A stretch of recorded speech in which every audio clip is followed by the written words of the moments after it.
Hi guys, we're trying this out. Not sure how well it's going to work, but we'll try. So we are going to start um, on your notes for Power for Chapter 4, and I'm just going to kind of scroll through this with you and kind of talk about them.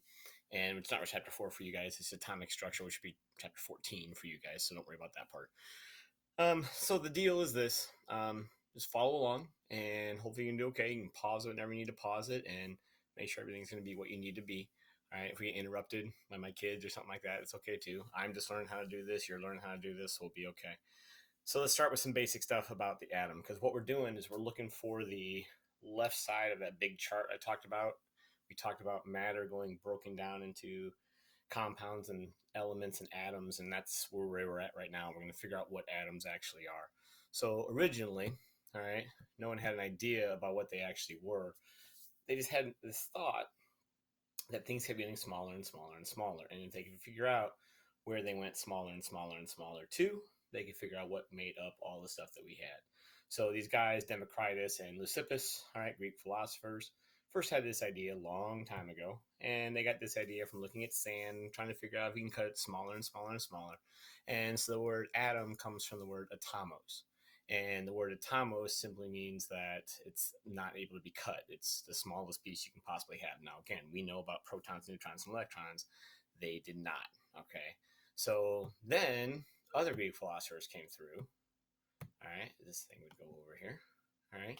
Aristotle, you probably heard of him before. And they came up with the four basic elements of life: fire, air, earth, and water. Those were their four things. Okay. Everything in the world was made up of those four things. And those four things, like mud, was a combination of earth and water. Smoke was a combination of fire and air. You have a periodic table in your packet. It should be the very first thing you look at. We know that none of those are the true elements of life. But fire, air, earth, and water stood for a long, long time because of the idea that these people didn't have any experiments to use. And Aristotle was a great debater, sitting with his toga and all this other kind of stuff. All right. But he won the debate. And so instead of going back to Democritus, who most of you guys never heard of before, they, a lot of time, it was earth, air, fire, and water were the four things that we had to look at. Okay. The guy you really need to know, all right, was a guy named John Dalton. John Dalton was a teacher, and he came up with his atomic theory because he actually started doing experiments. He was one of the first ones to do experiments. He was one of the first ones to look at things and say, okay, let's actually try to break these things down into smaller and smaller pieces. So he looked and said, elements are substances that cannot be broken down anymore. That's the smallest of those pure substances we talked about during our mixtures unit. Okay. Now, he came up with a theory. Now, I know you guys may not remember this, but a theory is something that's not proven. And so Dalton's atomic theory, which you need to learn, all right, is made up of four parts, but only two of them are right. And that's the funny part. You guys get a 50% on a test. You guys think you fail. He got 50% and he's famous. Okay. So the idea is this. His first part of the theory said that all matter is made up of tiny, indivisible particles called atoms. He didn't know about protons, neutrons, and electrons yet. So for him, the smallest he could get to were these small little parts of atoms. And so for him, that worked out okay. We knew better. We knew more things than he did. So you understand more than Dalton did already. So you're already smarter than he is. Next part of his theory was that atoms of the same elements are identical. Those of different atoms are different. And so what he's meaning is an atom of gold is an atom of gold is an atom of gold. Well, we're going to talk about in the next lesson we have, not in today's, but on Wednesdays, we're going to talk about things called isotopes. And isotopes are, and what Dalton knew is that carbon had 6 protons. We'll talk about how he knew that in a second. But carbon had 6 protons. And if carbon had 6 protons, every atom of carbon had 6 protons. What he didn't know, because we hadn't done anything experimental wise, is that some carbon has 6 protons and 6 neutrons. Some has 6 protons and 7 neutrons. The neutron number can change. So he's over 2 in his atomic theory. Not terrible, but just didn't know. Okay. Number 3 was that atoms of different elements combine in whole number ratios to form compounds. You guys know that water is H2O. So 2 atoms of hydrogen, 1 atom of oxygen. Easy enough. That always works. Number 3 is perfect. Chemical reactions involve rearrangement of atoms. No new atoms are created or destroyed. What he's saying is to go back to law of conservation of matters. No matters are created or destroyed. if we rearrange the atoms in a chemical explosion, for example, we can still account for those atoms. They just might be in different forms.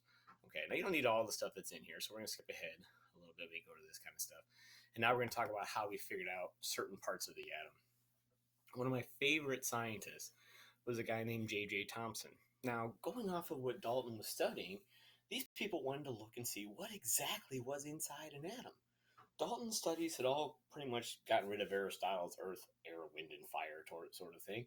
But Thomson was the man. Thomson was the father of modern television. These cathode ray tubes right here, we're going to talk about, I'll show you a rough drawing of these down here. I'm going to show you that he had a little different things for how these things worked out, but it's okay. All right. So the idea here is that he was a physicist, 1897. So we're talking, 150, 130 years ago, whatever it was. All right. And he made a piece of equipment called a cathode ray tube, trying to figure out what was in an atom. That's what he was going for here. Okay.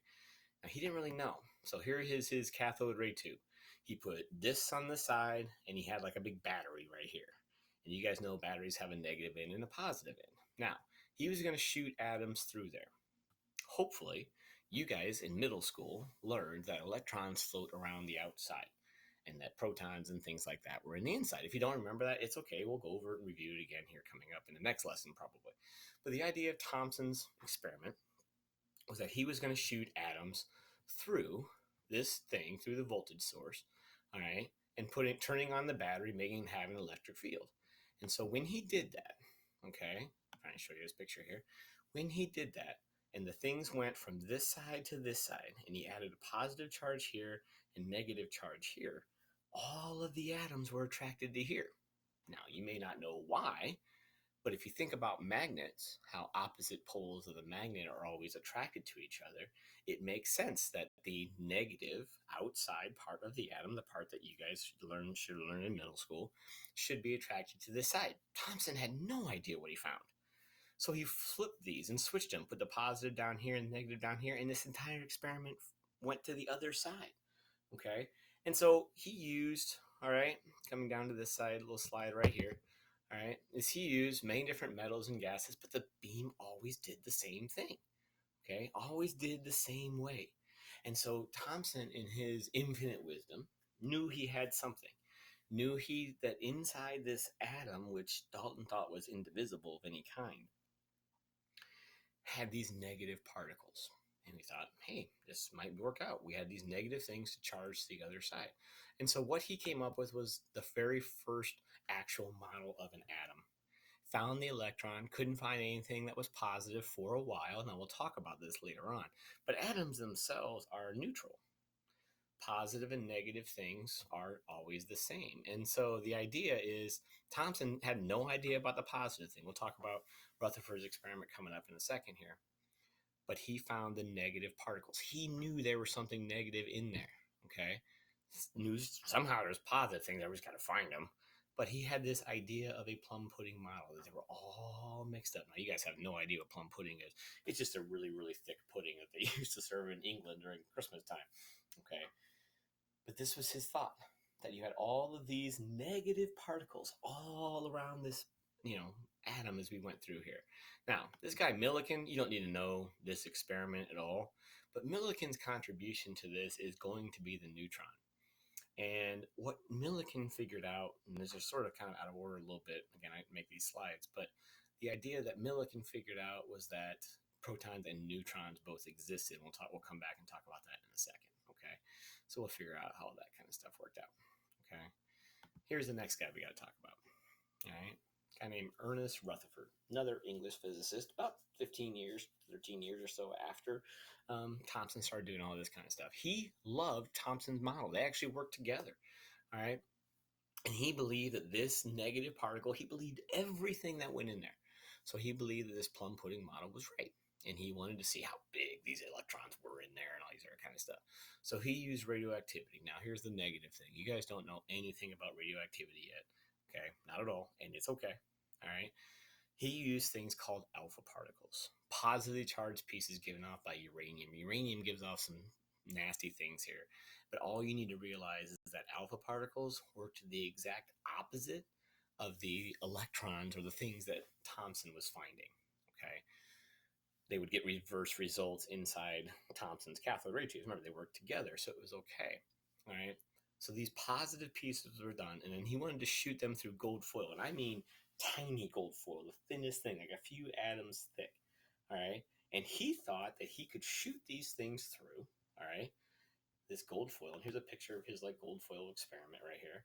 Have the uranium right here, and he would shoot the little thing through here, and it would go hit the foil, and he'd be a fluorescent screen around the outside. Now, you guys are too young to realize that old time photography, this is how pictures were taken. You put a fluorescent screen here, you shot it with some light, whatever, and this stuff absorbs certain things, and that gave you the black and white image that you guys understand. All right. So what he expected was these alpha particles, again, for your sake, these positive particles, to pass through without changing direction very much. Okay. So this is exactly what he thought. Remember that plum pudding model that he thought? He thought that these things were really tiny, and so the stuff would just all go through. Okay. And remember, he's shooting positive things through here. So this is what the reason, because they would just go through and hit the other side. It didn't matter if anything else was there. And this, you put a few atoms thick, it's okay. Everything's going to be okay. Everything mostly go through. Yeah, I might hit one once in a while, but it's not a big deal. But this is what he got instead. He hit this, and if you see this line right here, how it's pretty thick compared to this, but not all of it. Most of it went through, which meant the atoms were mostly empty. Okay? But every once in a while, he'd hit boom, boom, boom, boom, boom, boom to other parts. So he knew he was hitting something inside.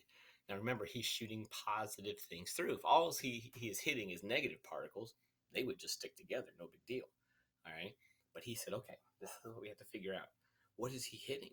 What is he actually going through the inside? Well, hopefully you guys know this anyway, but here's how he explained it. Atoms are mostly empty space, small, dense, positive piece in the center. You guys know this is where the protons are going to be. Okay? Alpha particles, those positive things that he shot through there, are going to go there, hit them. Sometimes they miss and go straight through, which is why most of the stuff went straight through. But sometimes they hit and bounce, hit and bounce, hit and bounce. And this is the general picture of how this stuff is. Straight through, hit and deflect, hit and bounce, bounce back. And that's why you got this array of things all over the sides of these pieces, okay? So now we know that protons, or at least we did at the time, had a thought that protons were the things in here. We've since been able to find them and isolate them. We knew that electrons existed from Thomson's model of the electron. Go back to Millikan's experiment. I don't need to show it to you. But the idea is the masses didn't work out. There was something else inside here. Even though this is positive, there were some other particles inside here as well. And so we could see what was there and what we needed to see. So these experiments gave us the idea of protons, neutrons, and electrons. Okay. Millikan used a guy named J.J. Chadwick to kind of help him out as well. Or I can't remember if it was J.J. Chadwick or J.J. Thomson, sorry. All right, but I think I named Chadwick to help him do his studies to finish off the data and figure this out. So sometimes Chadwick's given the credit of doing the neutrons as well. Okay, but this is what the modern view actually looks like. Okay, the atom is mostly empty space, and it has two regions to it: the nucleus, where protons and neutrons are held, and the electron cloud, the region where you might find an electron. Now, you were probably taught in middle school that the electrons were around orbits or energy levels around the outside. Okay, that's okay. In the next slide, or in the next little video that we do here, we're going to show you how that we need to correct it just a little bit. Okay, this is the key part I want you to understand. In the nucleus, you have protons and neutrons. In the electron cloud, you have a region where you might find the electron. These things are jumping and moving and doing stuff all the time, which makes chemical reactions actually happen. Okay, if you ever had glow-in-the-dark stars above your bed in your bedroom, it's because the electrons are jumping up and down all day long as they're absorbing light. They're actually jumping up. They're getting excited. They're getting full of all this energy. And then you shut the lights off and they fall back down. Okay, no big deal. All right. And so the idea here is that what I want you to get out of this is I need you to know some names. I need you to know Dalton's atomic theory. I need you to know J.J. Thomson discovered the electron. And I need you to know that Ernest Rutherford discovered the proton with his gold foil experiment. And what we got out of all of this was that the nucleus has protons and neutrons inside of it and around the outside. So if you would draw this, you would put your nucleus right here in the middle. And this is what we'll work on in the next video. Put your nucleus here in the middle, and you'll have your electrons here on the outside. Okay, a little further away from Aristotle's